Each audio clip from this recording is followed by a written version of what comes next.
여러분, 한 상상을 한번 좀 해보도록 하겠습니다. 뭐냐면요, 우리가 지금 이 살아가고 있는 올해가 몇 년이죠? 2020년입니다. 2020년인데 만약에 좀 예를 하나 들어볼게요. 세종대왕 때, 이 세종대왕이 몇 년에 즉위했나 봤더니 1418년에 즉위를 했어요. 지금부터 약 한 602년 전의 일이에요. 세종대왕이 즉위하는 그 시대의 사람들이 한 달간 지금 우리가 살고 있는 세상에서 잘 지내다가 그러다가 다시 그 시대로 돌아갔다라고 한번 생각을 한번 해봅시다. 만약이니까 뭐 그런 일 한번 생각할 수도 있지 않겠습니까? 타임머신을 타고 왔든지 어떻게 왔든지 하여간 세종 때 한 600년 전의 사람들이 지금 우리가 사는 모습을 딱 보고 가면 여러분 어떨까요? 자, 그래서 여기서 뭐 여러 가지 구경도 하고 했어요. 그리고 부산에서 비행기를 타고 제주도도 갔다 왔어요. 그리고 이제 그 사람들이 한 달이 돼서 다시 세종대왕 그 시대로 갔다고 생각을 해보세요. 그러면 이제 지금 2020년도에 이 대한민국을 경험했던 것을 1400년대에 그 조선의 사람들한테 이야기를 해줘야 될 거 아니에요. 만약에요, 비행기를 탄 거를 한번 제주도 타고 비행기를 갔는데 비행기 탄 거를 그 사람들에게 설명을 한다라고 생각해 보세요. 그럼 어떻게 설명을 해야 될까요? 아주 큰 새가 있어, 새. 근데 그 새를 속을 다 파내는 거야. 새 속을 파면 새가 안 죽어? 일단 들어봐. 그래서 새 속을 다 파내고 거기다 의자를 둬. 그래서 사람들이 거기에 앉아. 그럼 그 새가 확 날아간다. 날아갈 때 거기서 음료수 먹을 것도 줘. 그런데 이 새가 순식간에 그냥 수천리를 날아갔다가 사람들이 그냥 우수수 그 새에서 내려. 그럼 그 새는 뭐 먹어? 막 이렇게 막 물어볼 거 아니에요. 여러분, 비행기라는 것에 대해서 우리는 다 비행기 하면 무엇인지 머리에 이미지가 있어요.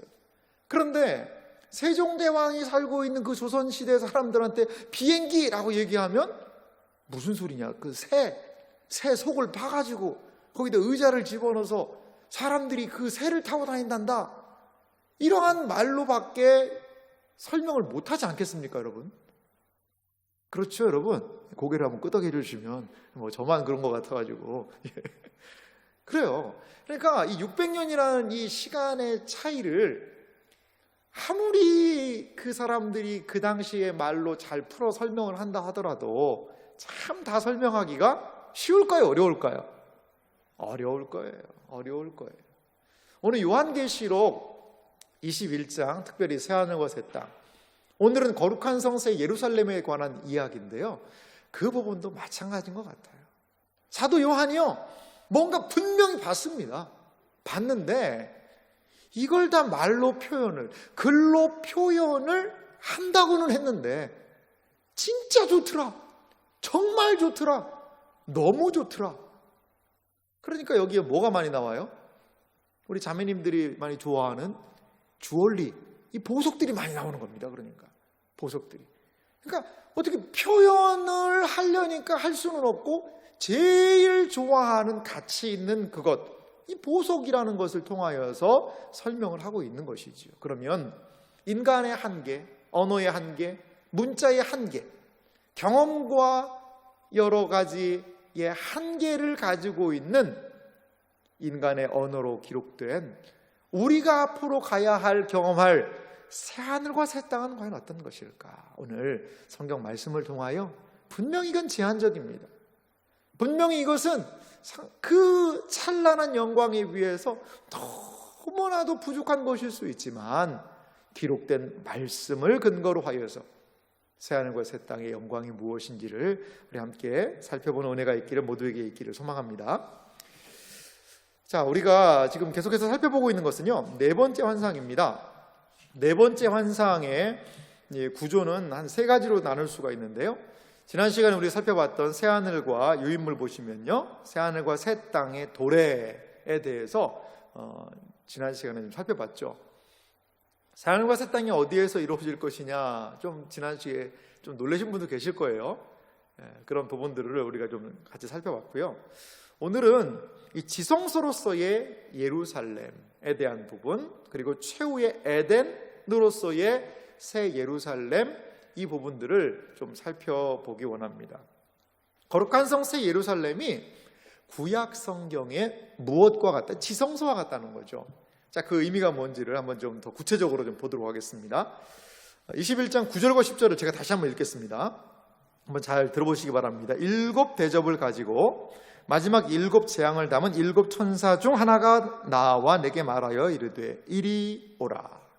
내가 신부 곧 어린 양의 아내를 내게 보이리라 하고 성령으로 나를 데리고 크고 높은 산으로 올라가 하나님께로부터 하늘에서 내려오는 거룩한 성 예루살렘을 보이니. 아멘.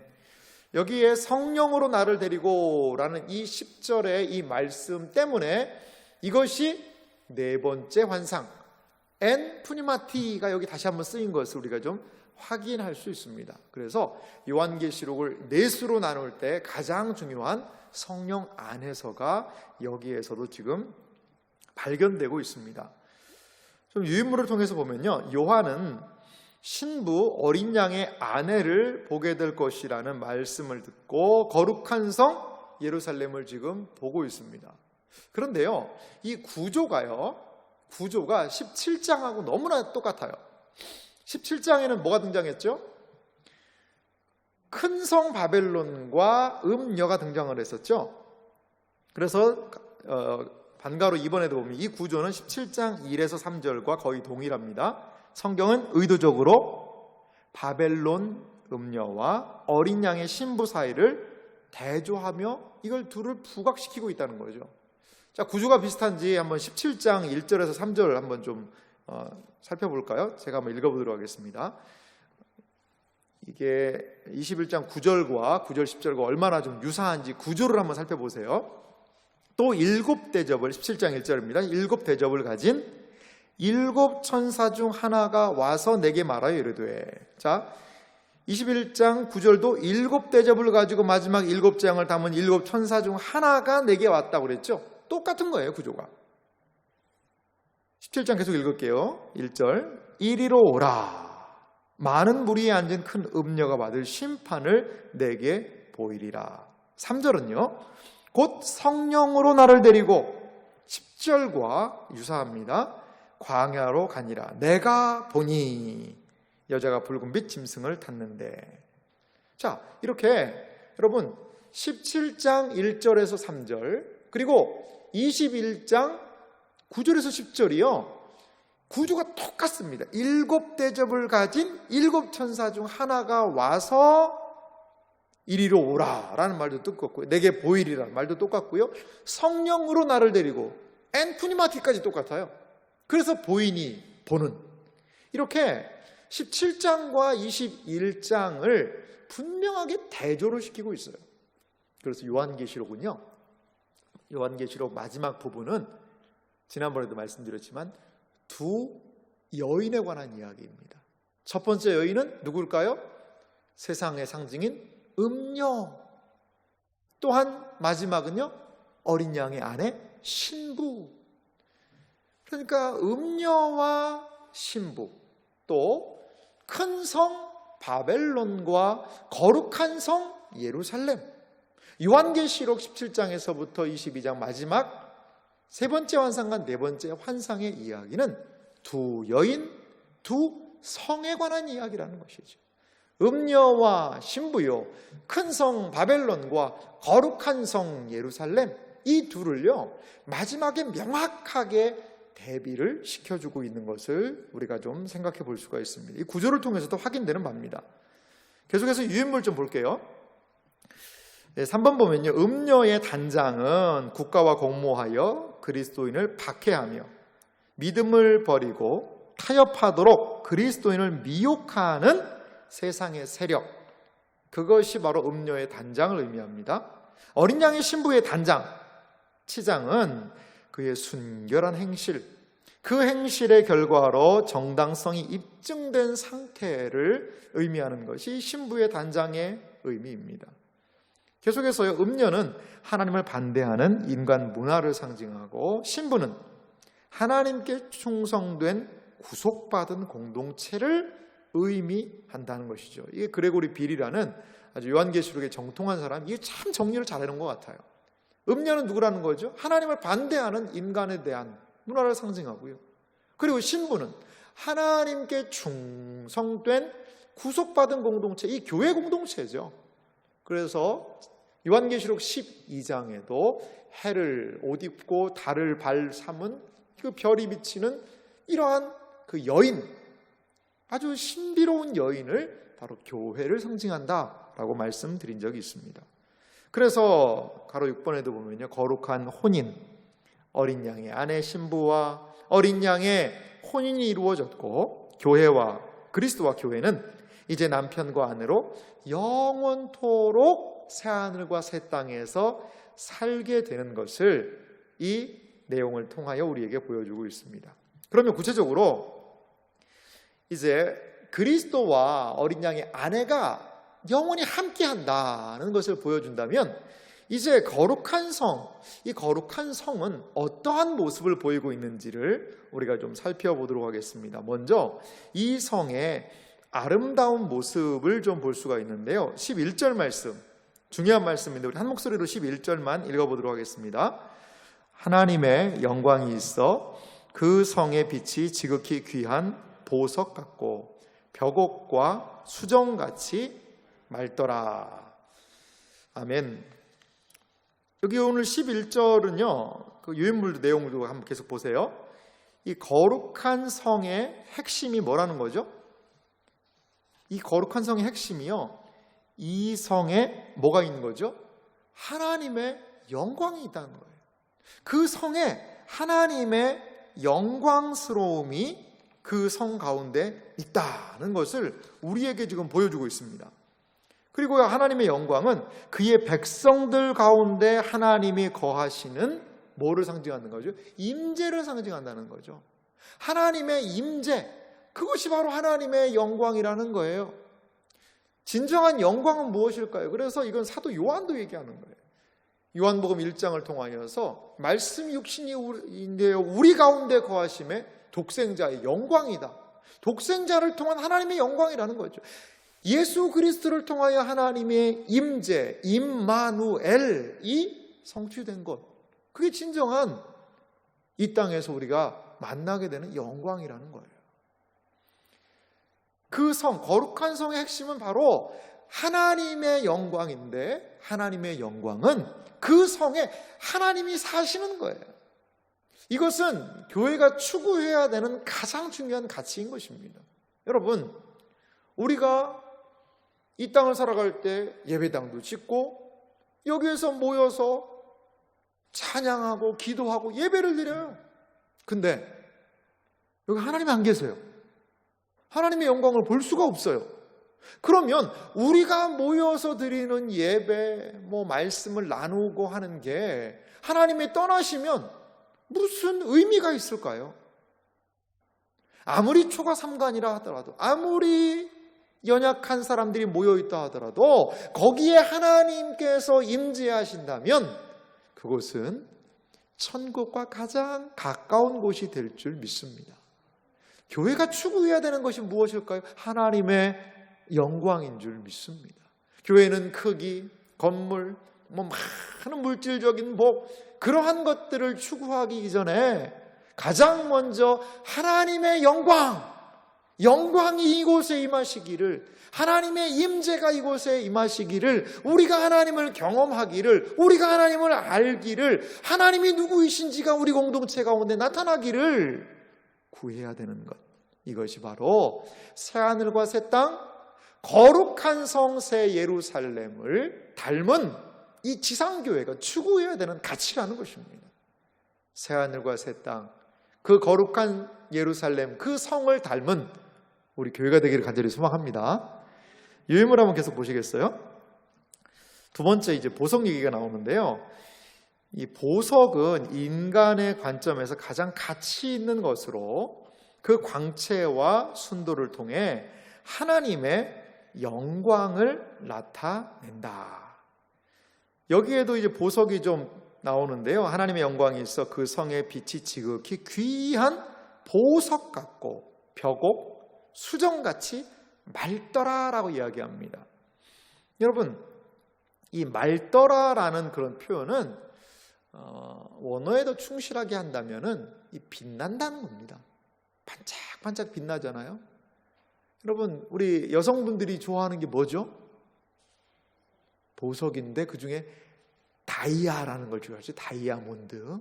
이 다이아몬드. 그래서 이게 몇 캐럿이냐. 그래서 그 큰 걸 그냥 가지려고 그렇게 많은 사람들이 지금도 노력을 하고 있습니다. 사실 그 보석이 밥을 먹여주는 건 아니거든요. 이거 보석이 뭐 있다고 해서 그걸 뭐 씹어서 먹을 수도 없고, 뭐 이걸 그냥 사실 내 신체의 일부를 좀 돋보이게 하는 액세서리에 불과하지요. 하지만 이 세계의 역사를 보면 이 보석을 누가 더 많이 차지하느냐에 대한 이 보석 싸움인 것 같아요.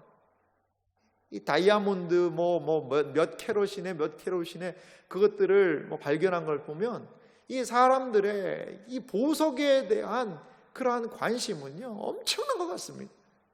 보석, 주얼리 시장이 얼마나 클까요? 아마도 수많은 사람들이 지금도 좀 더 큰 보석을, 조금 더 멋있는 그러한 것들을 차지하기 위해서 지금도 노력할 거예요. 보석은 그만큼, 왜 그런데 보석을 이렇게 하려고 그럴까요? 가치가 있다는 거죠. 그만큼 가치가 있는 거고, 그래서 사랑을 고백할 때는 뭐를 주면서요? 뭔가 보석이라도 주면서 사랑 고백을 하지 않습니까? 금반지라도 끼워주면서 뭔가 좀 사랑한다고 그래야 그 마음이 믿어진다라고 이야기할 정도로 가치에 대한, 인간에서 이 세상에 있는 가장 중요한 가치의 결정체, 그것이 바로 보석이라는 것이죠. 그래서 이 광채와 순도를 통해 하나님의 영광을 좀 드러내는 언어로 보석을 사용하고 있다는 겁니다. 또한 이제 보니까요, 12문과 12기초석에 대한 그런 부분을 얘기해요. 이게 전반적인 이야기라면 영광의 보석처럼 빛난다라고 얘기하면 이 12절부터 14절에 있는 내용을 한번 읽으면서 한번 보면 이제 성에 문이 있고요. 그 성에 주춧돌, 기초석이 있어요. 12절 말씀을 제가 한번 읽어볼게요.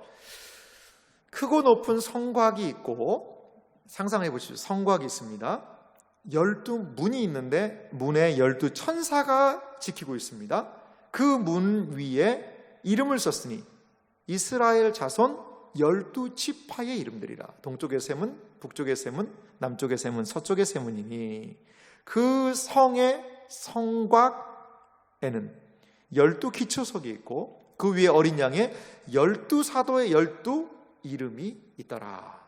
아멘. 그래서 유인물의 내용을 좀 살펴보면요, 이 성곽과 성곽 안에 문, 기초석들이 등장을 하는데요, 유인물의 가로 1번을 보면요, 성곽은 벽옥으로 쌓였다는 것이죠. 이게 옥입니다. 옥. 이 성곽이 옥으로 쌓였다는 거예요. 그리고 이 성곽은 방비가 목적이 아니에요. 지키는 게 목적이 아니고 하나님의 성곽이 영광을 발산하는 데 있다는 것이죠. 하나님의 영광이 크기 때문에 그 성곽은요, 크고 높은 성곽이다. 크고 높은 성곽이 반짝반짝 빛나고 있는 것이죠. 그런데 좀 신기한 게요, 문이 12개가 있어요. 근데 이 문을 뭐라고 얘기하면 12지파를 의미한다는 거죠. A의 내용을 좀 보면요, 이스라엘 12지파의 이름이 문에 기록이 되어 있습니다. 이 문은 세상을 이기고 하나님의 성을 상속받은 사람들이 들어가는 것이 바로 이 문을 통하여 들어간다는 것이죠. 12문을 통하여.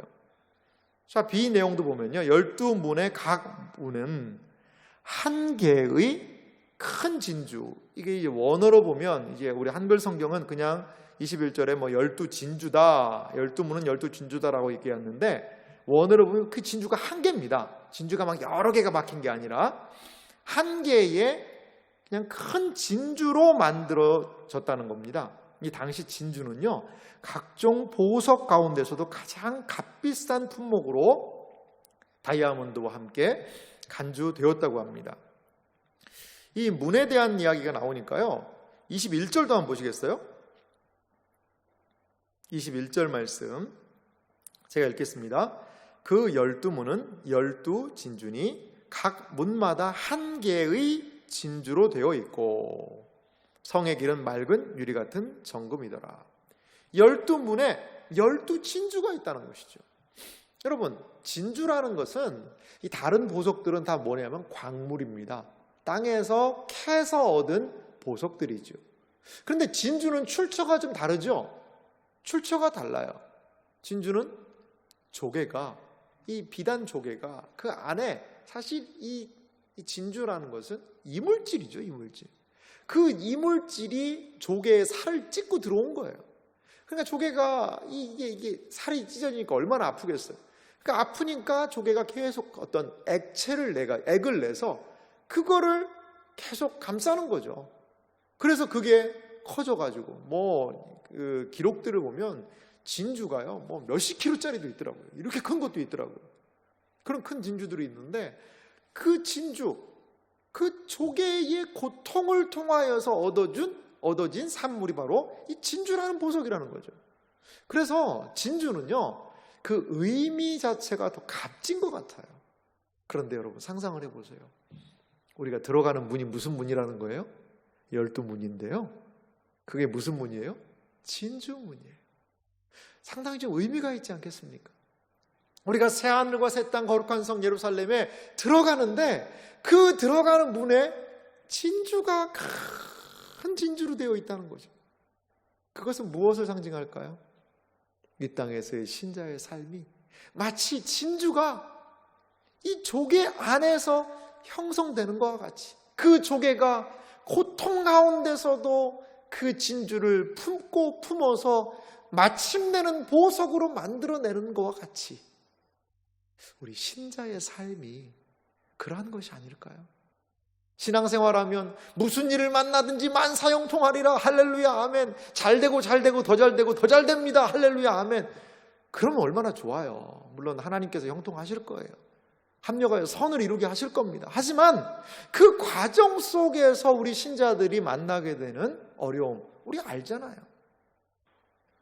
무사패스, 아무런 고통도 없고 눈물도 없고 그냥 무조건 다 잘 되는 것이라고 신자의 삶을 요한계시록은 이야기하지 않습니다. 사로잡혀 갈 자는 사로잡혀 가고 때로 칼에 죽을 자는 칼에 죽고 눈물이 있고 어려움이 있고 그래서 요한계시록은 계속 성도들에게 하는 이야기가 있어요. 끝까지 이겨라, 인내해라, 믿음을 지켜라. 그러면서 우리로 하여금 무슨 신앙을 가지라고 이야기해요? 진주 신앙을 가지라고 이야기하는 거예요.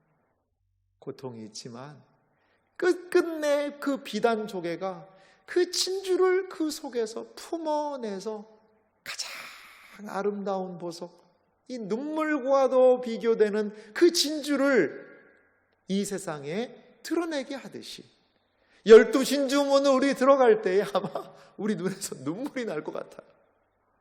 아, 주님 아시죠? 얼마나 제가 이 세상에서 인내하며 믿음 생활했는데요.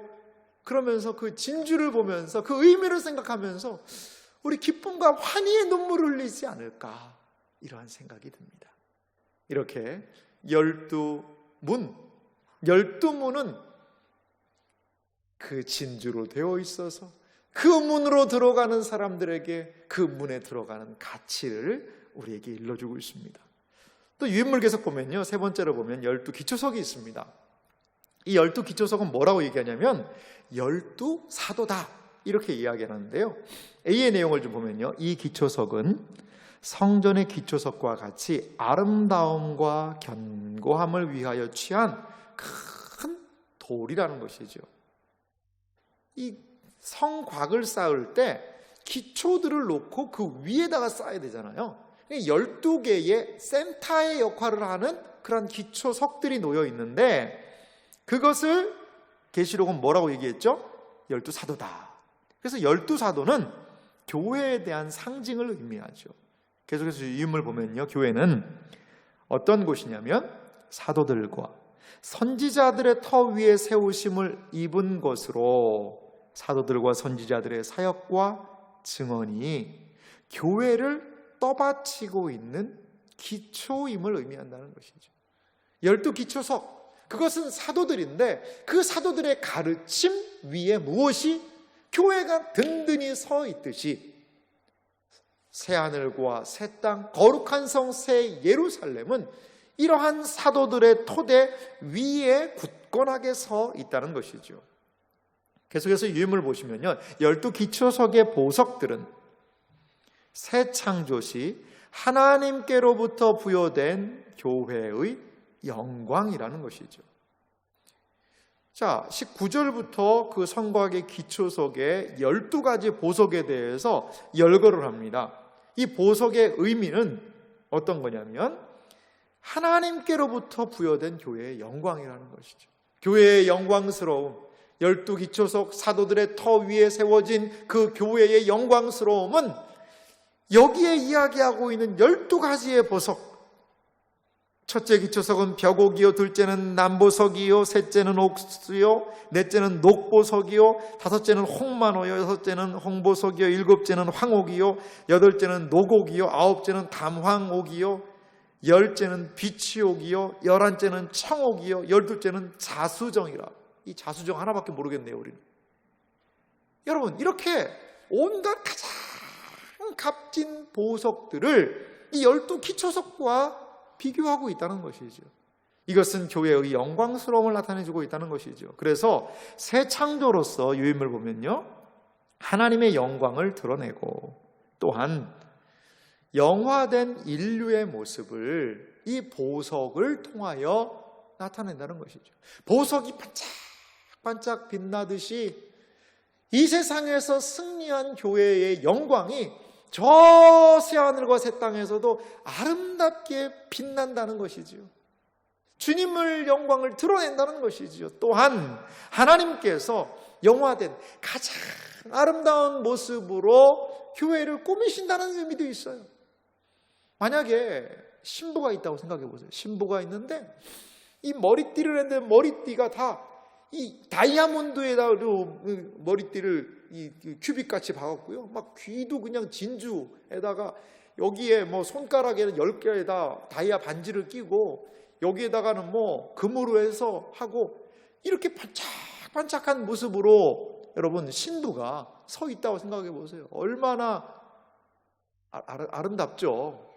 아름답죠. 좀 너무 과하다 생각이 들 수는 있겠지만 이렇게 막 보석으로 꾸민 것 자체는 너무나 아름다운 거 아니에요? 와 하고 보지 않겠어요?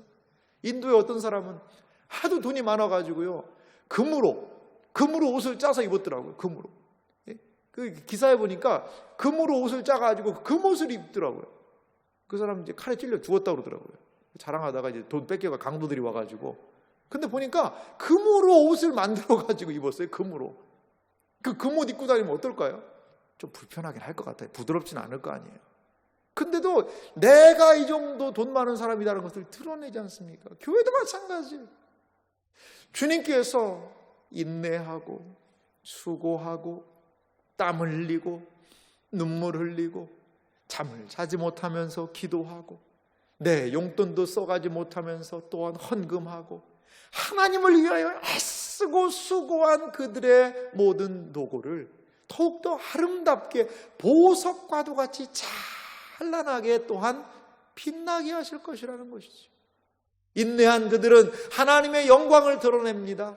또한 그들은 하나님께서 보석과도 같은 존재로 영화롭게 하신다는 것을 여러분 기억하시기 바랍니다. 자, 그런데요, 유인물에도 좀 정리해 놨지만요, 이 12지파와 12사도를 언급한 그 의미를 우리가 좀 생각해 볼 필요가 있는 것 같아요. 이 12지파는 누구죠? 구약의 12지파입니다. 12사도는요, 신약의 12사도입니다. 그래서 이 12지파와 12사도가 함께 언급되고 있는 것은 하나님의 전체 백성을 이루는 두 언약 공동체, 누굴까요? 신약의 교회와 구약의 교회를 의미합니다. 신구약의 모든 교회가 이 거룩한 성새 예루살렘을 지금 구성하고 있다는 것이지요. 거룩한 성새 예루살렘은 그래서 무엇이냐? 신구약의 모든 교회 공동체가 연합체를 이루고 있는 것. 신약의, 구약의 12지파, 신약의 12사도를 대비하는 그러한 온 교회가 새하늘과 새 땅의 가장 중요한 부분들을 구성하고 있다. 새하늘과 새 땅은 신구약 교회의 결정체요 완성체의 모습으로 존재하고 있다는 것을 우리는 좀 살펴볼 수가 있습니다. 자, 그러면 이 성의 규모를 한번 보도록 하겠습니다. 얼마나 큰지 한번 볼까요? 규모와 이 재료를 좀 보겠는데요. 15절에서부터 18절 말씀까지 제가 한번 읽어볼게요. 이제 성의 규모를 한번 보시기 바랍니다. 15절부터 18절 말씀까지 제가 읽을게요. 내게 말하는 자가 그 성과 그 문들과 성곽을 측량하려고 금갈대자를 가졌더라. 그 성은 네모가 반듯하며 길이와 너비가 같은지라. 그 갈대자로 그 성을 측량하니 12,000 스타디온이요 길이와 너비와 높이가 같더라. 그 성곽을 측량하매 144 규빗이니 사람의 측량 곧 천사의 측량이라. 그 성곽은 벽옥으로 쌓였고 그 성은 정금인데 맑은 유리 같더라. 아멘. 유인물 한번 내용 보시겠습니까? 성의 규모와 재로 가로 1번을 좀 제가 읽겠습니다. 성을 측량하는 것은, 이 측량한다라는 그 의미는 하나님의 자기 백성에 대한 소유권과 보호를 함축합니다. 여러분, 계시록에서요 측량한다, 요한계시록 11장에도 등장했죠. 성전을 측량한다, 측량한 것과 측량하지 않은 것이 있었는데요, 측량한다는 것은 보호한다는 의미예요. 또 요한계시록에서 이렇게 보호한다는 하나의 상징적인 의미가 있었죠. 그게 뭐였죠? 인을 치는 거였죠. 도장을 찍는 거였어요. 도장을 찍어서 내 것임을, 소유를 확인하고 보호한다는 그런 의미가 있었어요. 여기에서도 그런 의미를 함축하고 있습니다. 계속해서 보면요, 하나님의 성은 하나님의 임재와 보호가 영원히 보장되는 것이다. 이 천사의 측량이라는 것을 통해 여기는 하나님의 임재와 보호하심이 보장되는 것이구나, 그것을 알 수 있다는 것이죠. 성의 크기를 한번 볼까요? 네모가 반듯하며 길이와 너비가 같다는 것이죠. 자, 여기도 성경에서도요, 길이와 너비와 높이가 같다라고 이야기하는데요, 이와 유사한 성경의 구조물이 있어요. 이게 뭘까요? 지성소입니다. 지성소. 정육면체입니다. 이 성막을 지을 때도 보면요, 이 성막 자체의 크기가요, 길이가 30규빗입니다. 높이가 10규빗이에요. 길이가 30규빗이요, 높이가 10규빗인데요. 그런데 이 네모난 텐트가 둘로 구분되죠. 성소와 지성소로 구분됩니다. 여기서부터 20규빗까지가 성소입니다. 성소. 거기에는 등대, 촛대죠. 촛대도 있고 떡상도 있고 향단도 있고 이런 것들이 거기에 놓여 있어요. 그리고 그 다음 커튼을 열고 들어가면 그 안이 지성소입니다. 지성소. 지성소는요, 나머지 이제 이 길이가 10규빗이고요, 높이가 10규빗이고요, 너비도요 10규빗이에요. 이 정육면체로 되어 있습니다. 거기에는 법궤가 있고 그 법궤는 하나님의 임재하시는 상징이었죠. 근데 오늘 이 성의 모습 자체가 정육면체, 길이와 너비와 높이가 같다는 거죠. 그러니까 이것은 지성소를 의미한다는 겁니다. 거룩한 성새 예루살렘이 뭐가 돼버린 거예요? 지성소가 돼버렸다는 것이죠. 가장 영광스러운 장소. 그래서 대제사장도 1년에 한 차례밖에 들어가지 못하는 그 장소, 하나님의 임재가 상징되는 지성소, 거기와 이 구조물이 새 예루살렘이 지금 동일하다는 것입니다. 유인물 계속 볼까요? 3번 보면요, 12,000 스타디온, 1스타디온은요 192m 정도 되는데요, 이 12,000 스타디온이라는 것은 약 2,400km를 이야기합니다. 이 수치는 상징적인 수인데요, 이것은 완전함을 상징할 뿐 아니라 모든 시대의 모든 성도, 곧 각 족속과 방언과 백성과 나라에서 나온 성도들을 수용하기에 충분한 성이라는 거죠. 아주 이 성의 크기가 엄청나는 이 12,000 스타디온, 2,400km면 여기서 어디까지 될까요? 2400km짜리 그런 성이 있다고 생각을 해보세요. 이 만리장성을 거의 능가할 수 있는 그런 거 아니겠습니까? 이 만리장성이 달나라에서도 보인다고 그러던데요. 그런 엄청난 그 규모의 성을 성경이 이야기를 하고 있어요. 그래서 이것은 숫자적인 의미라기보다는 상징적으로 모든 백성들을 다 담기에 충만하다는 것이죠. 이 12,000이라는 숫자 자체도 보세요. 12 곱하기 1000입니다.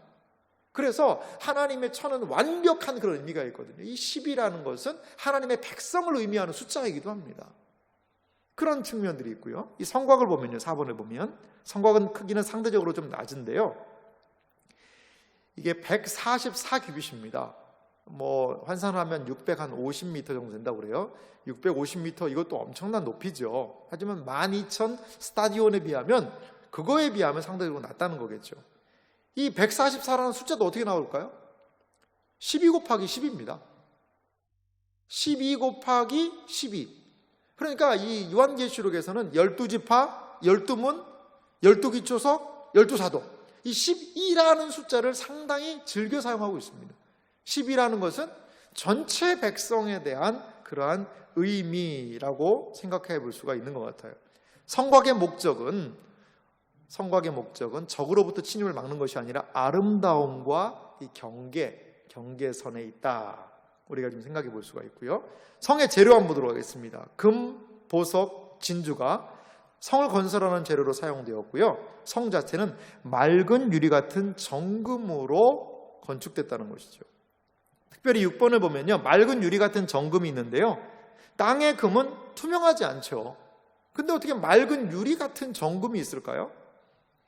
이 정금은, 맑은 유리라는 것은 하나님의 영광을 투과하기에 충분하다는 것이죠.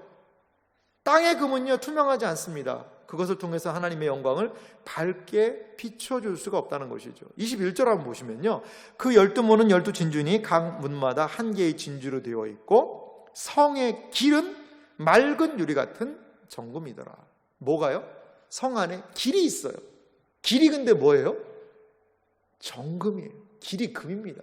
그래서 예전에 주일학교 다닐 때 저도 황금 길을 막 걷는다 이런 표현이 있었어요. 여러분, 길이 황금이다, 이게 뭘 얘기할까요? 아마 금 좋아하는 사람들은요, 거기 가서 막 그 길을 다 뜯을 것 같아요.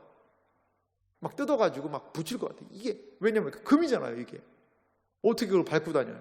이 반지 만들려고 막 길을 막 뜯어가지고 막 녹이려고 그래서 반지 만들고 금괴 만들고. 여러분, 이 땅에서의 금은 발로 밟고 다니는 길은 아니잖아요, 사실.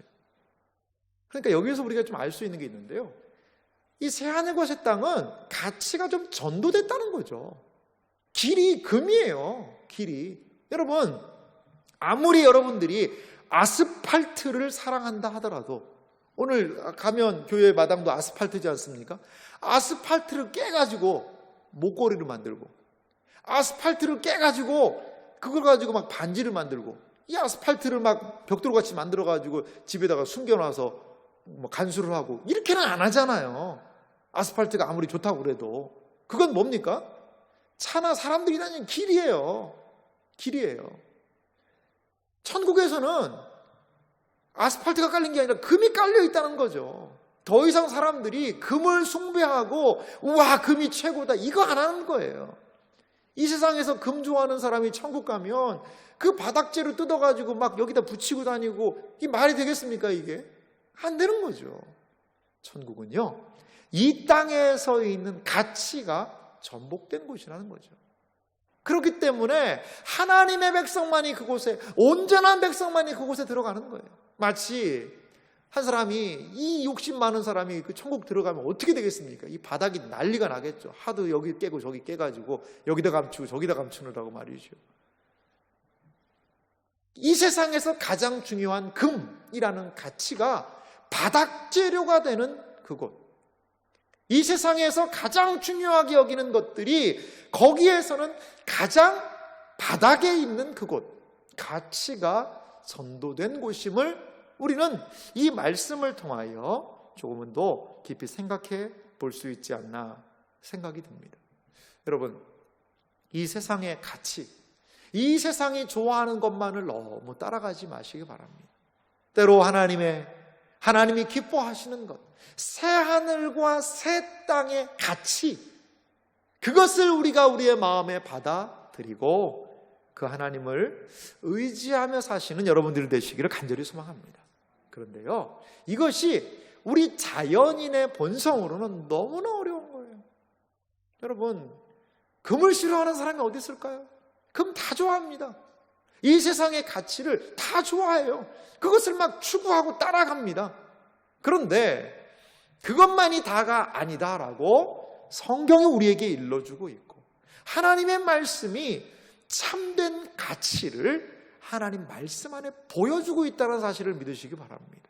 이 세상의 가치들에 머물러서 함몰되는 게 아니라 그것을 넘어서기 위해서는 저 천국의 가치, 하나님 말씀 안에 드러난 새하늘과 새 땅의 가치를 우리가 받아들일 때 천국 백성으로 살 수 있게 될 줄 믿습니다. 자, 계속해서 좀 내용을 좀 보도록 하겠습니다. 7번인데요. 바로 7번은 우리 한 목소리로 같이 한번 읽어볼까요? 같이 읽겠습니다. 시작. 인간의 언어는 하나님과 하나님의 위엄과 광채를 묘사하는데 역부족이다. 따라서 하나님의 영광을 강조하기 위해 귀금속과 보석을 사용하여 표현한 것이다. 그렇습니다. 초도에도 말씀드렸지만 그 조선시대의 사람들이 이 땅에 와서 비행기를 어떻게 표현하겠어요? 제한이 있고 한계가 있는 것이죠.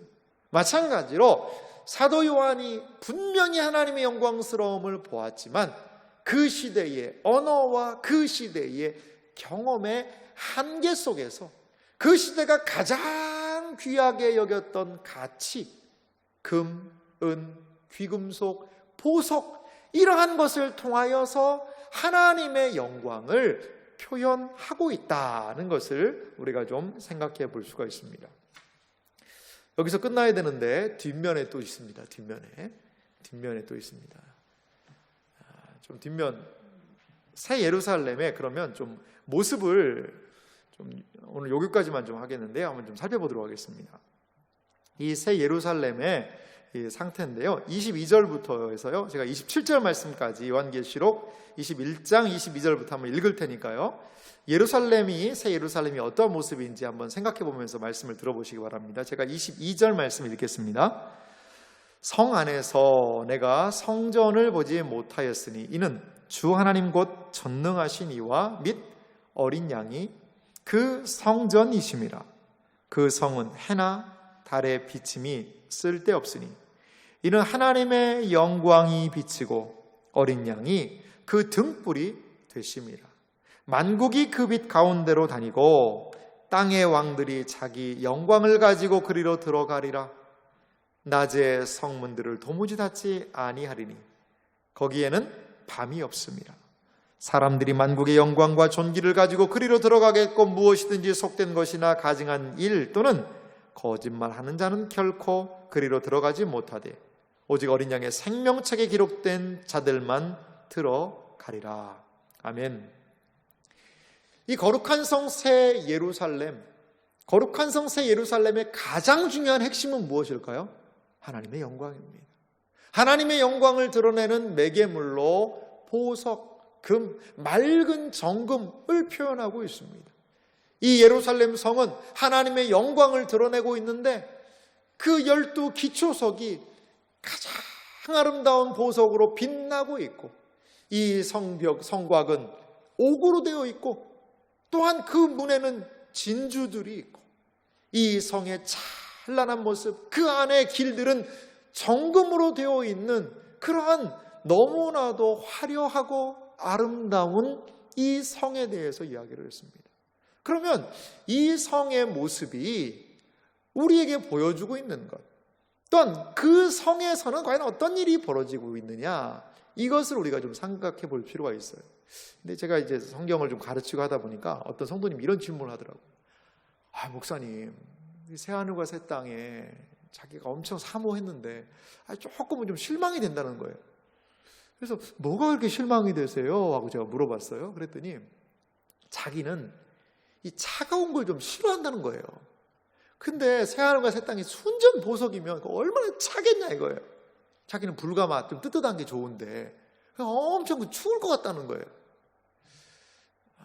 보석이 그러니까 진짜 그런 보석만의 의미가 아니라 가장 좋은 것을 상징한다는 것을 여러분 기억하시면 좋겠어요. 자, 그래서 새하늘과 새 땅은 추운 곳이다. 그건 아닙니다. 누우면은 돌 위에서 잠자가지고 예전에 어른들이 입이 돌아가네 이러는데 그런 거를 상상하지 않으셔도 됩니다. 그런 걱정은 할 필요가 없는 것이죠. 사도 요한의 관심은 뭐죠?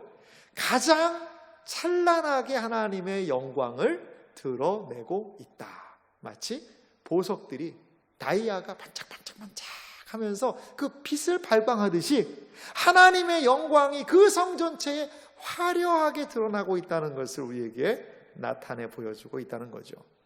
자, 그러면 예루살렘의 상태를 한번 봅시다. 이 없는 것을 중심으로 좀 보겠는데요. 첫 번째 없는 것이 있습니다. 유인물 보세요. 성 안에 뭐가 없어요? 성전이 없습니다. 아니, 왜 성전이 없나 볼까요? 바로 1번을 보면요. 하나님은 물리적으로 볼 때 자기 백성과 함께 계시고, 왜냐하면 거기가 지성소가 되었기 때문에 하나님이 거기 함께 계시는 거예요. 그렇기 때문에 가로 2번도요. 하나님이 자기 백성의 가운데 임재하시는 최종적인 상태가 되므로 더 이상 구별된 성전이 필요 없다는 것이죠. 그 아예 자체가 성전이 돼버려가지고 더 이상 성전을 따로 할 필요가 없다는 거예요. 12,000 스타디온이나 되는 그 엄청난 크기의 성 자체가 아예 성전이라 새하늘과 새 땅에 다시 예배당을 지어가지고 성전을 지어서 거기에 들어가고 그게 아니고 아예 그 자체가 성전이 돼버려서 그 자체 안에는 성전이 필요 없다는 겁니다. 두 번째, 성 안에 해나 달이 필요 없다는 것이 더 이상 빛이 필요 없는데요. 유인물 보시면요. 하나님의 영광이 비침으로 더 이상 빛이 필요 없다라는 것입니다. 이 부분은요. 우리가 이사야서 60장 19절 말씀을 좀 한번 볼 필요가 있는데요.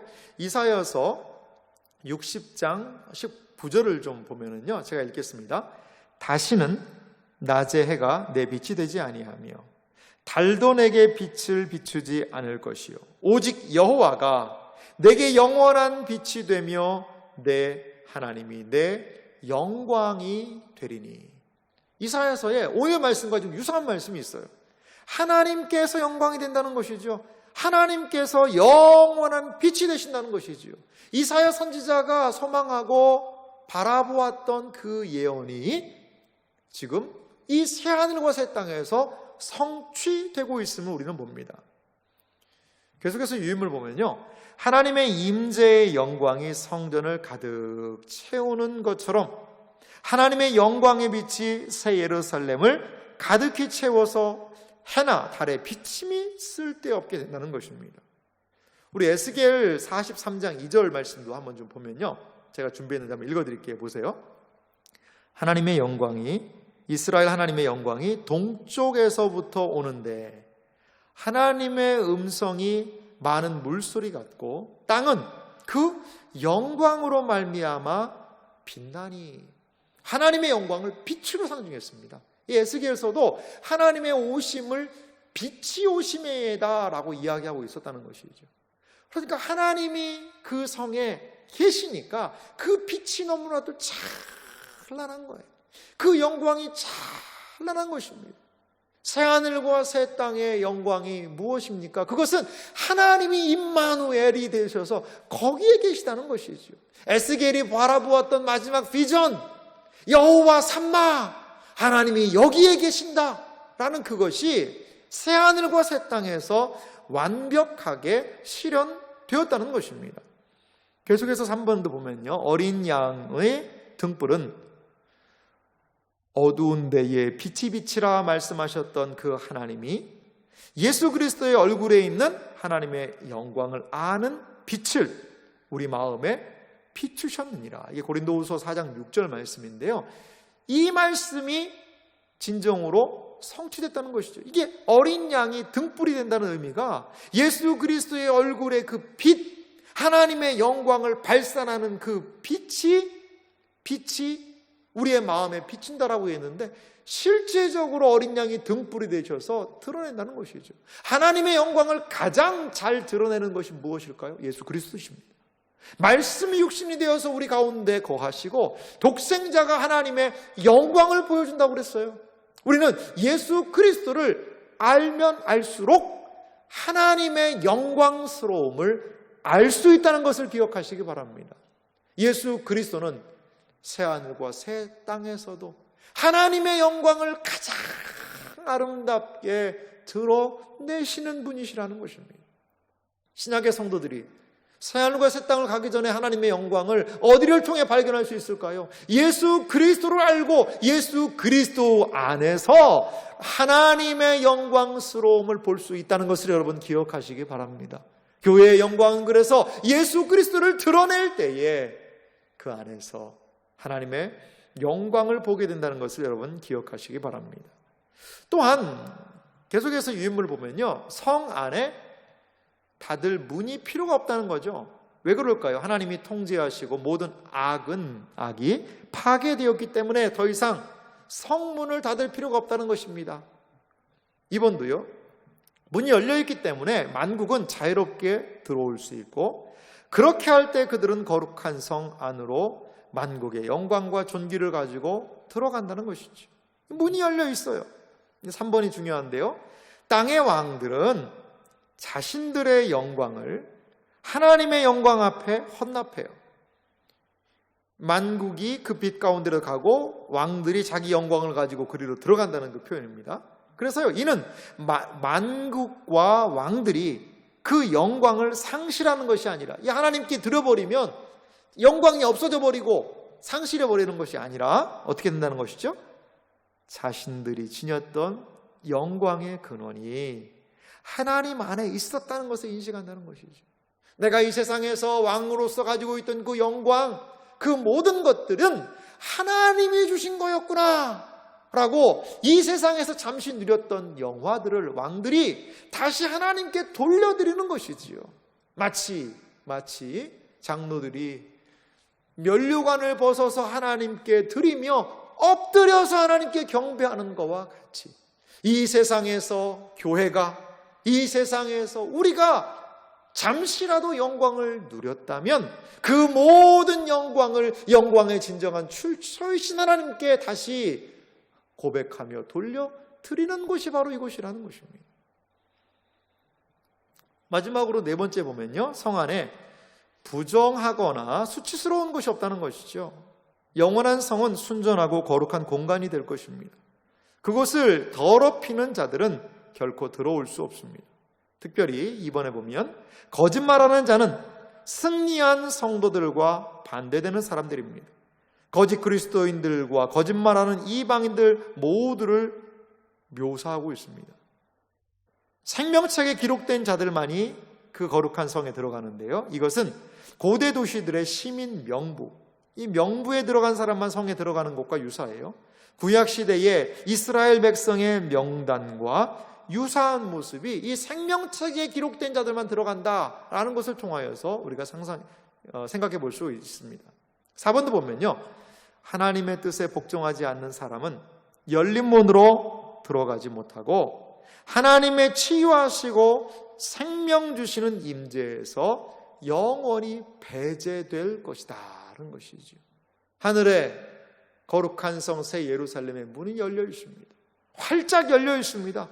거기에는 주님의 구속된 백성, 생명책에 그 이름이 기록된 그 사람들이 그 주님의 가장 영광스러운 그곳에서 주님의 영광에 동참하게 될 것이라는 것을 여러분 믿으시기 바랍니다.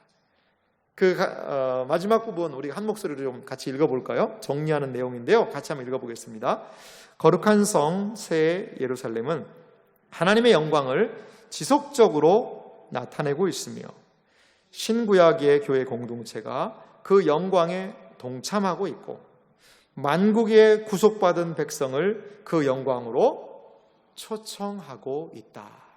사랑하는 성도 여러분, 새하늘과 새 땅, 특별히 거룩한 성 새 예루살렘이 우리에게 보여주고 있는 바는 무엇일까요? 우리가 바라보고 있는 그 본향은 하나님의 영광으로 가장 충만한 곳이라는 것을 여러분 믿으시기 바랍니다.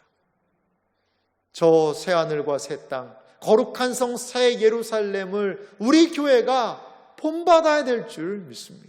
그것은 무엇일까요? 어린 양이 등불이 되어 하나님의 영광스러움을 우리 교회 가운데 가장 밝게 드러나게 될 때에 우리는 비록 이 땅에 머물러 있지만 이 땅으로 내려올 거룩한 성 새 예루살렘과 동일한 은혜를 이 땅에서 경험하게 될 것입니다. 우리가 있는 이 세상은 아직까지 죄가 있습니다. 연약함이 있습니다. 슬픔이 있습니다. 눈물이 있습니다. 고통이 있습니다. 그래서 완전한 하나님의 영광을 다 바라볼 수 없습니다. 이것이 이 땅에 있는 우리들의 한계입니다.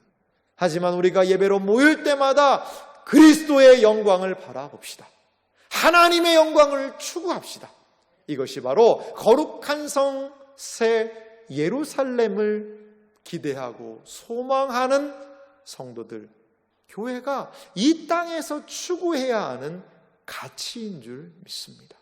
주님께서는 분명히 우리에게 이러한 영광스러운 미래, 가장 아름답고 거룩하고 순결하며 가장 빛나고 아름다움을 우리를 위하여 준비하고 계시다는 것입니다. 그때는 우리가 주님을 얼굴과 얼굴을 맞대어 보는 것과 같이 우리의 연약함, 우리의 부족함에도 불구하고 그분을 배우며 그 영광에 기뻐하며 찬양과 경배를 올리게 될 것입니다. 그날을 사모하며 비록 제한적이지만 우리 교회가 주님의 영광을 기억하고 영광을 사모하는 복된 공동체가 되기를, 새하늘과 새 땅 거룩한 성 새 예루살렘을 닮은 우리 공동체가 되기를 주님의 이름으로 축원합니다. 기도하겠습니다.